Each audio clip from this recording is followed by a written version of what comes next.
Have you ever wondered what is the best thread for English paper piecing? If so, then keep watching, because in this video, we're going to discover the answer together.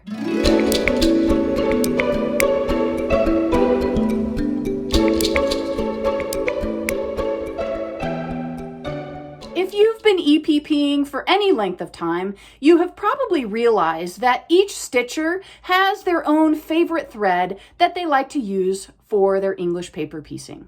For those of us who are beginners, it may seem a bit confusing, maybe overwhelming, or even a bit frustrating to know which thread is best to use for our English paper piecing. Especially if you're just getting started with EPP and you're not even sure whether you're going to even like this hobby or not. You may not want to invest in specialty threads up front until you know for sure that you like EPP. So with all of this in mind, I decided to do a little experiment.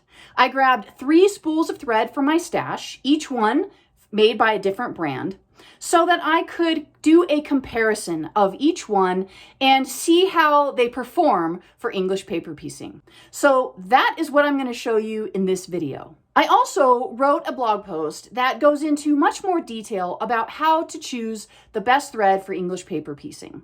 So check that out. I've got the link down below in the description. You'll also find links below for each of the threads that I use in today's experiment, just in case you want to try them out for yourself. So let's take a look at these threads and how they perform with EPP. Step 1 in my little experiment was to first get my hexagon shapes basted. And for this experiment, I decided to use some white fabric so that we could really get a good look at how the threads were going to perform.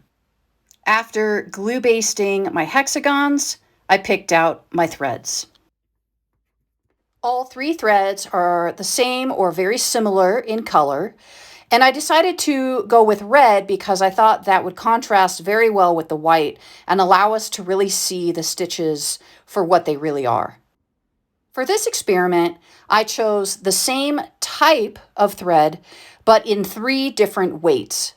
So each of these threads is made out of polyester, but we are working with 3 different weights.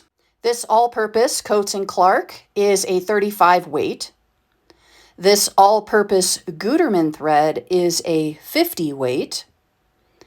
And finally, the Deco Bob by Wonderfill, which is a cottonized polyester, is an 80 weight. If you'd like to learn more about thread weight, what it means, and how to determine the weight of a thread, be sure to check out that blog post that I mentioned that's linked down below in the description. So the next step in my experiment was to go ahead and select some needles. And I wanted to choose the same needle and use the same type of needle for all 3 threads, just to keep things consistent across the 3 types of thread. So I decided to work with some all-purpose hand sewing needles. There's really nothing special about them. I had some vintage needle packets and saw that I had several all-purpose type of needles, so I selected those. The reason I chose an all-purpose needle was because I wanted my stitches to be fairly visible so that we could really take a close look at how the thread performs. I didn't want to use a milliner's needle because the whole point of using a milliner's needle is to make our stitches less visible as possible. And for this experiment, I really wanted to see the stitch quality and to see how visible the stitches were with just a standard needle. So here I'm just attaching the thread to each of the hexagon pairs, preparing to do my stitching. I also labeled the backs of each of my hexagon pairs and wrote down which thread I used for that pair of hexagons right there on the paper template, so that once I'm done stitching and I cut my thread off, then I'll know what thread I used for that pair of hexagons. The next step in this experiment was the fun part. I got to go ahead and stitch together the pair of hexagons using each thread type.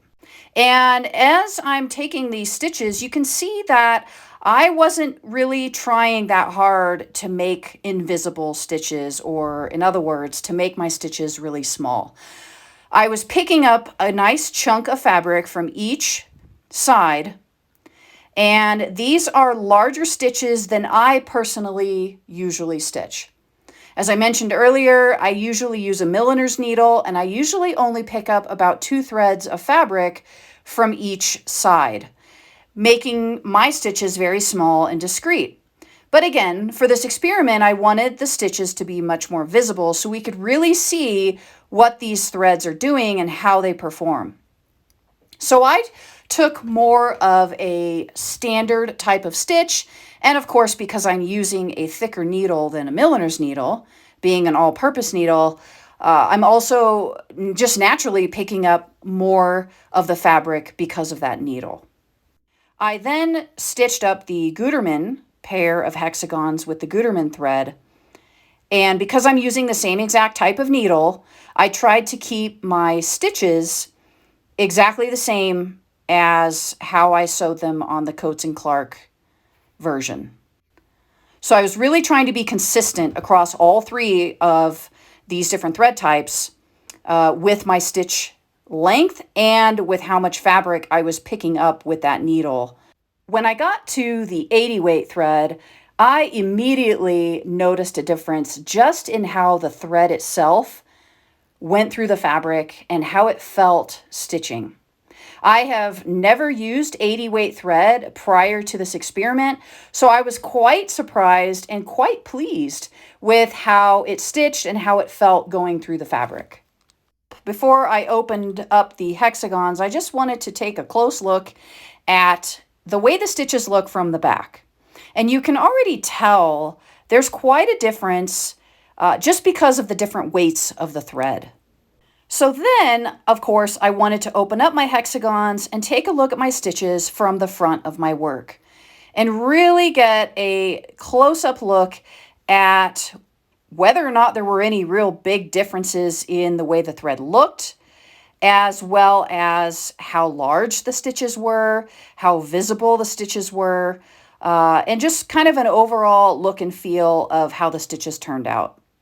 So here you can see the Coats and Clark on the left, and on the right we've got the Gutermann thread. And I don't know about you, but I can see a difference in the stitches in terms of the thickness of the thread right off the bat. Here's the Gutermann on the left and the Wonderfill 80 weight on the right. And to me, from the front of the work, those 2 look more similar.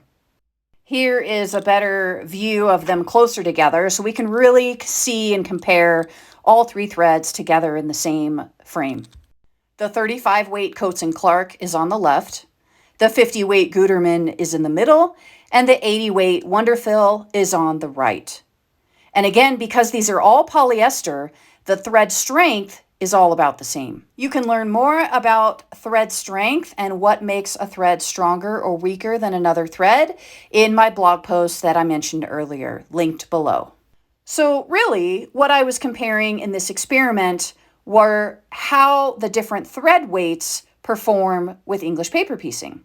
And right from the beginning of this experiment, I noticed a visible difference in the thicknesses of the threads across the different thread weights. So what was my takeaway from this experiment in terms of the stitches? First of all 3 of the threads went through the fabric smoothly without any issues with tangling or getting knotted up or anything like that. I was very impressed, however, with the 80 weight Wonderfill.